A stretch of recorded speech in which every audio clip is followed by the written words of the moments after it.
ஓம் சிவாய நமகா. ஓம் நமோ நாரத நாராயணாய நமகா.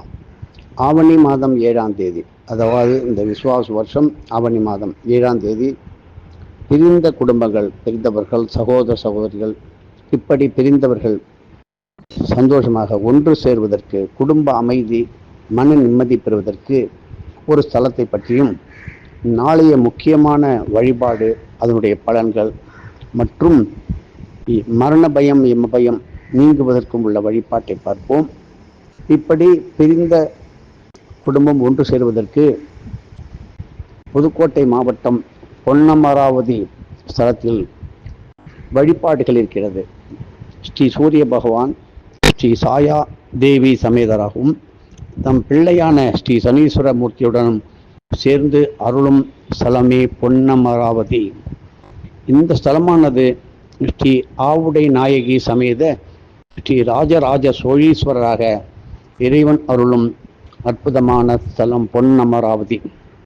ஸ்ரீ மாத்ருபூதேஸ்வரர் சனீஸ்வரராக ஸ்ரீ சனீஸ்வரர் அருளும் ஆலயம் பொன்னமராவதியான அற்புதமான திவ்யமான ஸ்தலம். குடும்ப சச்சரவுகள், சண்டைகள், மன வேறுபாடுகள், டிஃபரன்ஸ் ஆஃப் ஒப்பீனியன், கருத்து வேற்றுமை, வேறுபாடுகள், இவைகளெல்லாம் பற்பல காரணங்களால கணவன், மனைவி, குழந்தை, பெற்றோர், உறவினர்களை பிரிந்தவர்கள் ஒன்றுபடுவதற்கு அருளும் அற்புதமான ஸ்தலமே பொன்னமராவதி. நாளைக்கு சனிக்கிழமை கூடும் அமாவாசை மற்றும் ஸ்ரீ சனீஸ்வரர் கூறிய நட்சத்திர நாட்களில் சனிக்கிழமை கூடும் பௌர்ணமி நாட்களிலும் இப்படி இங்கு சாம்பரிய சக்திகள் என்ற ஒரு சக்திகள் இருக்கிறது. இந்த சாம்பரிய சக்திகள் இப்படிப்பட்ட பிரிந்த நிலையில் உள்ளவர்களை உடனடியாக சேர்க்கின்ற அபூர்வமான சக்திகள். இங்க அப்படி சாம்பரிய சக்தியில் நிறைந்த உணவுப் பொருட்களை இறைவனுக்கு படைத்து தானம் அளிப்பதால் அற்புதமான முறையிலே குடும்பத்தில் பிரிந்தவர்கள் மன நிம்மதியுடன் மனசாந்தியும் கிடைக்க வழிபிறக்கும். அனுஷம், பூசம், உத்திரட்டாதி போன்ற சனீஸ்வரருக்கு உரிய நட்சத்திர நாளிலே இப்படிப்பட்ட இந்த ஸ்தலத்திலே தான தர்மத்துடன் வழிபட இது போன்ற நல்ல விதமான பலன்கள் உடனடியாக கிடைக்கும். நாம் குறிப்பிடும் பொன்னமராவதி திருத்தலம் புதுக்கோட்டையில் இருந்து சுமார் 30 கிலோமீட்டர் தொலைவில் அமைந்து உள்ளது. வாழைப்பூ, பலாச்சொலை, கொத்து திராட்சை, கீரை வகைகள், சாகம்பரிய சக்தி உணவுகளின் வகைகளில் சில கொடுக்கப்பட்டுள்ளது. இப்படி விசுவாச வருஷம் திருக்கணித முறைப்படி நடப்பு ஆவணி மாதம் 7ஆம் தேதி 23/8/2025 காலை சூரிய உதயம் முதல் பகல் 11:36 வரை அமாவாசை கூடும் சனிக்கிழமை அமைகின்ற நல்ல நாள். இப்படி நல்ல சந்தர்ப்பங்கள் கிடைக்கும் போது உரிய முறையிலே அதை பயன்படுத்திக் கொள்ளுங்கள். நமக்குத்தான் பிரச்சனை இல்லையே என்று அலட்சியமாக இருந்துவிடக்கூடாது. எதிர்காலத்தில் இப்படி ஏதோ ஒரு காரணத்தால் யாரோ ஒருத்தர் பண்ணிட்டு இருப்பாங்க. அந்த மாதிரி ஒரு நிலைமையில் வந்தாலும் அவைகள் வராமல் இருப்பதற்கும் அதை தவிர்ப்பதற்கும் முன்னெச்சரிக்கையான நடவடிக்கைகள் கண்டிப்பாக தேவை. எதையும் ஒரு குரு நம்பிக்கையுடன் செய்யும் பொழுது உங்களுக்கு பலன்களோ அதிகமாக கிட்டிவிடும். இதை நமது புனிதமான ஆன்மீக மாத இதழாக அகஸ்திய விஜயத்திலே கொடுத்து கொண்டே வருகிறோம். பூஜை பலன்களை, தான தர்மங்களை உங்களது சத்குருவுக்கு அர்ப்பணம் செய்து விடுங்கள். தொடர்பு கொள்வதற்கு நீங்கள் 9488765604. இப்படி நாளைக்கு இன்னும் பல அதிசயம், பல அற்புதம். ஆவணி மாதம் 7ஆம் தேதி சனிக்கிழமை பரமக்குடி அருகிலே உள்ள இளையான்குடியிலே வேளாளர் குலத்தில் பிறந்து திருப்பணிகள் பல செய்து இளையான்குடியிலேயே முக்தி அடைந்த ஸ்ரீ இளையான்குடி அந்த இளையான்குடி மாறனார் என்கின்ற நாயனார் 63 நாயன்மார்கள் ஒருத்தர். இவர் ஆவணி மாதம் மக நட்சத்திரத்திலே முக்தி அடைந்தார். முக்தி அடைந்த ஸ்தலம் ஈசன் ஸ்ரீ ராஜேந்திர சோழீஸ்வரர். இந்த திருக்கோயிலுக்கு சென்று இவரை தரிசனம் செய்து திருமறைகள் எல்லாம் படித்து வழிபட்டு பச்சரிசி மாவு கோலமிட்டு இயன்ற தான தர்மங்களை செய்யவும், பூஜை பலன்களை உங்களது சற்குருவிற்கு சமர்ப்பிக்கவும். 3வது ஆவணி மாதம் 7ஆம் தேதி ஆயுள் விருத்திக்கு ஆயுஷ்ய ஹோம பலன் பெற 23/8/2025 சனிக்கிழமை ஆயுள் விருத்தி பெறுவதற்கும் ஆயுஷ்ய ஹோமம் செய்த பலனை பெறுவதற்கும் சித்தர்கள் மிக எளிமையான வழிமுறையை கொடுக்கின்றார்கள். அதை பார்ப்போமா? ஸ்ரீ உதங்க முனிவர் தவம் இருந்த உத்தம ஸ்தலமாகிய திருச்சி லால்குடி அருகிலே உள்ள திருமங்கலம் ஸ்ரீ சாமவேதீஸ்வரர் சிவாலயத்தின் தலமரமாகிய ஸ்தல விருட்சமாகிய பலாமரத்திற்கு முறையாக கையால் அரைத்த மஞ்சள் சந்தனம் பூசி குங்குமம் வைத்து புது வஸ்திரம் சாத்தி சனிக்கிழமையிலும் மக நட்சத்திரத்திலும் இரண்டும் சேர்ந்து வருகின்ற நாளிலும் இந்த திருக்கோயிலுக்கு வந்து முறையாக 64 முறைக்கு குறையாமல் வலம் வர வேண்டும். இதில் குறைக்க வேண்டாம். ஏனென்றால் நமக்கு நிறைய பலன்களை தர வேண்டும், பலன்கள் கிடைக்க வேண்டும். 64 முறைக்கு முறையாக கொடிமரத்துடன் சேர்ந்து வலம் வாருங்க. இப்படி நீங்கள் வணங்கிவிட்டு என்ன செய்ய வேண்டும்? மலை தேனில் ஊறிய பலாச்சுளைகளை இறைவனுக்கு படைத்து தானம் செய்யுங்கள். இதனால் என்ன நினைக்கும்? ஆயுள் விருத்தி. நீங்கள் ஆயுஷ்ய ஹோமம் எத்தனையோ வயது வரை, முதல் வயது செய்த ஆயுஷ்ய ஹோமத்தை தவிர 60வது வயது வரையும் அதை நிறுத்தி விடுகின்றோம். அந்த ஆயுளை தருகின்ற ஆயுள் தேவிக்கு சந்தோஷமாக ஹோமம் செய்வது என்பது நின்றுவிட்டது. அந்த ஹோமம் செய்த பலன்களை எளிதில் நீங்கள் பெற்றுவிடலாம்.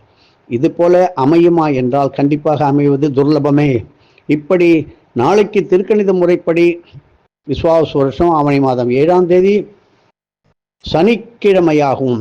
சூரிய உதயம் முதல் நள்ளிரவு 12:55 வரை மக நட்சத்திரம் அமைவது பெரும் பாக்கியம் இல்லையா? படுத்த படுக்கையாக இருப்பவர்கள் அந்த மாதிரி நிலை வரக்கூடாது. ஒருவரிடம் கையேந்தி நிற்க வேண்டாம் என்று இப்பொழுதெல்லாம் ஒரு நாகரிகம் போல் ஃபேன்சியாக முதியோர் இல்லமானது வந்து கொண்டிருக்கின்றது. பிள்ளைகள் அழகாக பெற்றோர்களை இது சாதுரியமாக அவர்களுக்கே தெரியாமல், நீ அங்கே இருந்துக்கப்பா, நான் வந்து பார்த்துக்கிறேன், நீ ஏன் கவலைப்படுற, இப்படி அனுப்பி விடுகின்றார்கள். அதை எளிமையாக பெற்றோர்களும் பின்பற்றி விடுகிறார்கள். இதை போல ஒரு பாவம் சாபம் வருமா என்றால் இதைவிட கொடியது எதுவுமே கிடையாது. அதுக்கு தான் அந்த காலத்தில் அவங்க கட்டி வச்ச வீட்டில் அவங்களுக்கு இடமில்லை. பொதுவாக ஒரு இல்லத்திலே அநாதை இல்லத்திலே சேர்த்து விடுகின்ற ஒரு சூழ்நிலை வருகின்றது. இப்படி இதை செய்யாமல் இதை பலருக்கும் எடுத்து சொல்லுங்கள். அப்படி செய்தவர்களுடன் சிநேகம் செய்தவருக்கும் இந்த பாவங்கள் தொற்றிக்கொள்ளும், ஒட்டிக்கொள்ளும். அவன் பெரிய ஆளு, வெளிநாட்டில் இருக்கான், கோடி கோடியாக சம்பாதிக்கிறான், இந்த வயசான பாவிகள்லாம் வச்சு யார் சாப்பாடு போடுறது அப்படி என்று நினைக்கின்ற இந்த தலைமுறையினர் கண்ணுக்கு நேரே அவர்கள் கஷ்டப்படுவதை நாம் பார்த்து கொண்டிருக்கின்றோம். எத்தனையோ முதியோர் இல்லத்திலே அனாதையாக இருந்தவர்கள் எல்லாம் நாம் சந்தித்து தான் வருகின்றோம். அவர்களது குடும்பம் இன்றைக்கு நிர்கதியாக சாப்பாட்டுக்கு கஷ்டப்படுகிறார்கள், இருக்க இடம் இல்லாமல் கஷ்டப்படுகின்றார்கள். இவர்களே முதியோர் இல்லத்திற்கு செல்வதற்கான பண வசதி இல்லை, இவர்களை யாரும் சேர்த்துக்கொள்வதும் இல்லை. எங்கே நிற்கிறார்கள்? அனாதையாக. நாங்கள் குறிப்பிட வேண்டியதில்லை, பொதுவான கருத்து.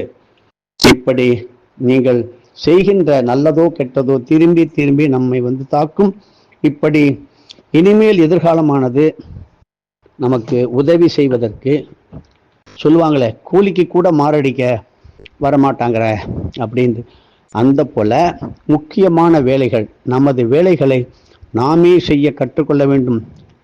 வெளிநாடுகளிலே மேலை நாடுகளிலே அவரவர்கள் நீங்கள் பார்த்தீங்கன்னாக்க எவ்வளவு பெரிய பதவியாக இருந்தாலும் தினமும் கொஞ்சம் வேலை, வாரத்தில் முழுமையாக துணி துவைப்பது, பாத்திரம் கழுவதெல்லாம் செய்து வருகின்றார்கள். காரணம், அங்கே வேலைக்கு ஆள் வைத்தால் அவர்களுக்கு கொடுக்கும் சம்பளம் இவர்கள் வாங்கும் சம்பளத்தை விட அதிகமாக இருக்கும் என்பதாலும், அப்படி பணம் கொடுத்தாலும் ஆட்கள் முறையாக தினமும் வருவார்கள் என்பது அது உசிதம் கிடையாது, நிச்சயம் கிடையாது என்கின்ற நிலை உள்ளது. அதே நிலையை எல்லா இடங்களிலும், பல மாநிலங்களிலும், பல நாடுகளிலும் இப்பொழுது முக்கியமாக வீட்டு வேலை, குறிப்பாக நாம் சமைப்பதற்கு அலுப்புப்பட்டு கொண்டு அதற்கு ஒரு சமையல் செய்வதற்கு ஒரு ஆளை தேடுகின்றோம். அவர்கள் உங்களுடன் நம்பிக்கையாக இருப்பார்களா? அவர்கள் எந்த விதமான குற்ற செயல்கள் புரியாமல் இருப்பார்களா? அவர்கள் நாளைக்கு உங்களை பாதுகாப்பார்களா? எதற்காக வேண்டுமானாலும் என்ன வேண்டுமானாலும் விபரீதங்கள் நடைபெறலாம். ஆகையினால் இவர்கள் பணம் கொடுத்தாலும் வரமாட்டாங்க, உங்களுடைய அவசரத்துக்கும் இனிமேல் வரமாட்டார்கள். காரணம், நாம் யாருக்கும் உதவி செய்யாமல் சுயநலமாக வாழ்ந்தவர்களுக்கே இந்த நிலை இப்பொழுது வந்து கொண்டே இருக்கிறது. நீங்கள் பார்க்கலாம், ஏதோ ஒரு வேலை, கூலி கொடுக்கலாம், சம்பளம் கொடுக்கலாம், சரியான ஆள் இல்லை என்கிற நிலை யதார்த்தமாக வந்துவிட்டது. ஒரு திருப்பணிக்கு, தான தர்மங்களுக்கெல்லாம் கூட கூலிக்கு ஆள் வைத்து கொண்டு வரும் நிலைமை ஏற்பட்டு வருவது இது வேதனைக்குரியது. இதை திருத்திக் கொள்ள வேண்டும். எதிர்காலம் நமக்கு இந்த மாதிரி இறை காரியங்கள், தான தர்மங்களுக்கு நம் கையிலிருந்து செலவு பண்ணாமல் அதில் பங்கு பெறுவதற்கு கிடைக்கின்ற வாய்ப்பையும் நழுவ விட்டு நாம் தத்தளிக்கின்ற சூழ்நிலை எதிர்காலம் காத்து கொண்டிருக்கிறது. ஆகாயமே நடுங்கும் அளவுக்கு சொல்லுவாங்களே, பூமி நடுங்கும் அளவுக்கு இயற்கை சீற்றங்கள் வரும். எதிர்காலத்திலே எப்படி வேண்டுமானாலும் எங்கு வேண்டுமானாலும் வரும். நமது பணபலம், உடல் பலம் நமக்கு கண்டிப்பாக உதவாது. தெய்வ பலம், தர்ம பலம், மூதாதையனுடைய ஆசி கண்டிப்பாக உதவி செய்யும். ஆனால் நம்பிக்கை உள்ளவர்கள் இப்பொழுது அதிலிருந்து ஏனோ தானோ என்று வழிபடுகிறார்கள். ஒரு காப்பு சக்தியானது பெண்ணுக்கும் ஆணுக்கும் காப்பு கயிறு, அரைஞான் கயிறு, காசி கயிறு இப்படி கையில் அணிவதை தவிர்த்து கொண்டே வருகிறார்கள். இதனால் என்ன பின் விளைவுகளை நாம் எடுத்து சொன்னால் மனவேதனை, மன கஷ்டம், அபசகுணமாக சொல்லுகின்றாரே என்று நினைப்பார்கள். அப்படி அல்ல. அவரவர்களுடைய விதியை அவர்களே மாற்றிக்கொண்டு வருகிறார்கள். தங்கள் கணவன் நன்றாக இருக்க வேண்டும் என்று வெற்றி திலகம் இடுவதும் இல்லை, இட்டு விடுவதும் இல்லை. அப்பொழுது ஏதோ ஒரு காரணத்தால் 2 பேருக்கும் மனவேற்றுமை வருவதற்கு காரணம் இது ஒரு காரணமாக இருக்கும். பலவிதமாக சொல்லியிருக்கோம். ஒரு தாய் தந்தையர் இருக்கும்போது குறுக்கே குழந்தை செல்லக்கூடாது, பசுவுக்கும் கன்றுக்குட்டிக்கும் இடையே செல்லக்கூடாது, இப்படி சபையின் குறுக்கே செல்லக்கூடாது. குறுக்காக சென்று எதுவும் செய்யும்பொழுது அதை பிரித்த பாவங்கள் வந்து சேரும். ஆகையினால் பாவத்தை செய்துவிட்டு பரிகாரம் தேடக்கூடாது. ஆகையினால் இப்பொழுது இளம் குழந்தையினர்களுக்கெல்லாம் ஏதோ ஒரு தொடர்ந்து ஒரு மாத ஊசி, தடுப்பூசி இப்படியெல்லாம் போட்டு வருகின்றார்கள். ஆனாலும் அந்த குழந்தைகள் சொல்லாத வழியை பொறுத்து கொண்டு இருக்கின்றது. காரணம், அவரவர்கள் குல வழக்கப்படி ஏதோ ஒரு தெய்வத்தை நம்பி ஒரு விபூதி, ஒரு குங்குமம் இடுவது இல்லை. இதனால் என்ன, நமது கண்ணுக்கு முன்பாய் நமது குழந்தை படும் வேதனையை பார்க்கும் ஒரு சூழ்நிலை உருவாகலாமே, அதை பார்த்து கொண்டிருக்கின்றார்கள். வைத்தியரையும் டாக்டரையும் மருத்துவரையும் நம்புகிறோம், செய்வார். ஆனால் நமது அவசரத்திற்கு அந்த மருத்துவர் என்று கிடைக்க வேண்டும். அப்படியே கிடைத்தாலும் அந்த மருந்து கிடைக்க வேண்டும். அப்படியே அந்த மருந்து கிடைத்தாலும் அது நமக்கு மருந்து பலிக்க வேண்டும். அதுக்குத்தான் இன்றைய ஆயில்ய நட்சத்திரத்திலே மருத்துவ சக்தி தலங்களிலே வழிபட்டு முன்னெச்சரிக்கை நடவடிக்கையாக நமது மருத்துவ பயன்களை 4 பேருக்கு சொல்வதும், வைத்தியநாத அஷ்டகம், இந்திராட்சி சிவகவசம், சுப்பிரமணிய புஜங்கம், லலிதா சகஸ்ரநாமம், தன்வந்திரி ஸ்லோகம் இப்படி பலவற்றை மனதில் சொல்லிக்கொண்டே இருந்து நமது இருக்கின்ற வரையிலே ஆயுள் ஆரோக்கியத்துடன், ஹெல்த் இஸ் வெல்த் என்று சொல்ல வேண்டும். இப்படி எதிர்வரும் தசமி திதி திங்கட்கிழமை மூல நட்சத்திரத்தை பற்றி விரிவாக பல இடங்களிலே பல அடியார்கள் மூலம் நீங்கள் தெரிந்து கொண்டிருப்பீர்கள். பீமரத சாந்தி சதாபிஷேகம் செய்ய இருப்பவர்கள், செய்தவர்கள் கூட தசமி திங்கட்கிழமை மூல நட்சத்திரம் சேரும் காலத்திலே திருவண்ணாமலையிலே கிரிவலம் வரும்போது பீமசக்திகள் அதிகமாக நிறைந்து தனது இறுதி காலத்தில் அமைதியான வாழ்க்கையை சந்தோஷமாக, அப்பா அந்த வயசானவர் பேசிக்கிட்டே இருந்தாருங்க, 2 நிமிஷம் கூட ஆகல, இறந்து போயிட்டார். அப்படித்தான் வாழ்க்கை அமைய வேண்டும் என்பது குருவனுடைய கட்டளை. இதை பின்பற்றுகிறவர்கள் பின்பற்றலாம். எங்களுக்கு இதில் நம்பிக்கை இல்லை என்று சொல்பவர்கள் அவருடைய விருப்பம். ஏனென்றால் நமது வாத்தியார் சொல்வார், வழியை காட்டு, விதியுடன் குறுக்கே நின்று விளையாடாதே, சொல்லிவிடு, உன் கதையை சொல்லிவிடு, அதில் குறுக்கே நிற்க, விதிதான் வெல்லும், விதியுடன் விளையாடாதே. அப்படிதான் கிருஷ்ண பரமாத்மா இருக்கும் வரை அர்ஜுனனுக்கு எல்லாவற்றிலும் வெற்றி வெற்றி வெற்றி. காரணம், கிருஷ்ணர் அப்படி நடத்தி சென்றார். கிருஷ்ணருக்கு பிறகு அர்ஜுனன் அடைந்தது அத்தனையும் தோல்வி தோல்வி தோல்வி. கிருஷ்ணனை ஒரு நண்பனாக மட்டும் நினைத்து இருந்தானே தவிர, அவன் பரமாத்மா சகலத்தையும் நமக்கு நடத்தி காட்டினான். ஒரு குரு உபதேசம் செய்தான் என்பதை மறந்தான். மாயை, இப்படி மாயை என்பது எல்லோருக்கும் எப்பொழுதும் எந்த நேரத்தில் வரும். ஆனால் இருக்கின்ற பதவி சுகங்களை வைத்துக்கொண்டு இதுதான் வாழ்க்கை என்று ஆடம்பரமாக அலட்சியமாக எவரையும் துச்சமாக நினைக்கின்ற காலமானது இது. ஆகையினால் இதிலிருந்து நாம் நம்மை பாதுகாத்து கொள்ளுவதற்கு திரு அண்ணாமலை வழிபாடும், அதாவது திருப்பைஞ்சேலியிலே இறைவனை வழங்கிவிட்டு திருவண்ணாமலை கிரிவலம் வந்து மீண்டும் திருப்பைஞ்சேலி செய்து சென்று வழிபட்டு தான தர்மங்கள் செய்யும் போது பல பல கோடி சித்தர்கள், மகான்கள், யோகிகள் இப்படி தினம் தினம் எந்த நேரத்திலும் கிரிவலம் செய்து கொண்டே இருக்கும் அற்புதமான பூமிதான் திருவண்ணாமலை. இப்படி அங்கவ மகிழ்ச்சி நாளை தனது 10,000 சீடர்களுடன் கணக்காற்று பிரதட்சிண மார்க்கமாக, கணக்காற்றுனா சொல்லில் மாறாத அவ்வளவு வேகமாக வந்து இறங்குகின்றார்கள். கணக்காற்று பிரதட்சிண மார்க்கமாக பல கோடி யுகங்களாக தொடர்ந்து கிரிவலம் செய்து கொண்டு இருக்கின்றார்கள்.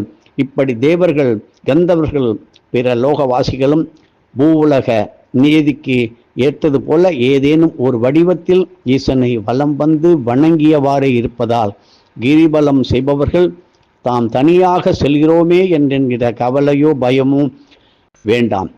காரணம், இத்தனை மகான்கள் உங்களுடன் வருகின்றார்கள், சித்தர்கள் வருகின்றார்கள். இப்படி சனிக்கிழமை கூடும் மக நட்சத்திர நாளாக அமைவது, கிரிவல பணலில் நாம் திருவண்ணாமலையை கிரிவலம் செய்து யமலிங்கத்தை வணங்கி பூஜித்து துதித்து அங்கிருந்து நீங்கள் மலை தரிசனத்தை பாருங்கள். அவரவருக்கு உரிய சர்க்குரு நாடி உரிய தான தர்மங்கள் செய்திடில் நீங்கள் குருவருளால் தீராத நோய், அப்படி அந்த நோய்வாய்ப்பட்டு மிகவும் ஆபத்தான நிலையில் இருப்பவர்கள் கூட நோய் நீங்கி சூப்பர ஆரோக்கியம் அடைவார்கள்.